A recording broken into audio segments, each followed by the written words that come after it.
Nung bata pa po ako, ah, nanonood lang po ako ng mga fights ng daddy ko. Tapos meron po siyang fights na napanood ko na fight ni Shane Mosley. Parang dun na nag-apoy yung heart ko na subukan ko kayang box. Parang unfair po. Parang madaya. Yun po talaga kasi yung hinahanap ng heart ko, yung parang tukan. Oo, kasi so parang may similarities talaga kayo ni Manny Pacquiao na kahit anong gawin, kahit gusto na magretiro, bumabalik-balik pa rin eh, di ba? Gusto ko rin po magretiro siya, pero yun din po kasi yung gusto ng puso niya. Kung siya suporta sa'yo, siya ba, may times na, anak, wag kang lumaban sa ano, magkakasakitan dyan, bugbugan dyan, buhay nakataya mo dyan, nakataya sa'yo dyan. May ganun ba sa'yo, si papa mo? Ano, sinabi niya po na mahirap ang boxing, tapos marami kang pagdadaanan talaga po.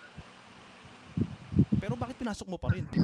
So dahil yan yung gusto mong, alam, klaro na sa mga Pilipino, sa amin, na yan talaga yung gusto mong pasukin kahit umabot ng world title fight. Ano,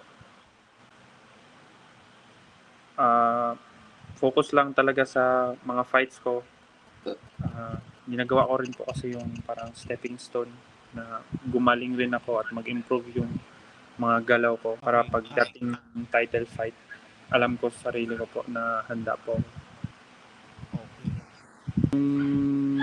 Kahit mag-ano lang po ako, yung magtulong sa pamilya ko sa sa farm, parang ganun. Pero kahit mahirap, training, tapos tulong sa pamilya, ganun.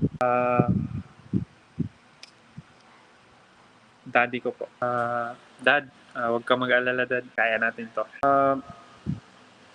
Mahalaga rin po kasi sa akin kasi ito rin po yung isa sa mga biggest fight ko. At saka marami pong makakakita sa akin na yung performance ko at saka yung daddy ko rin po nandun. At saka yun po.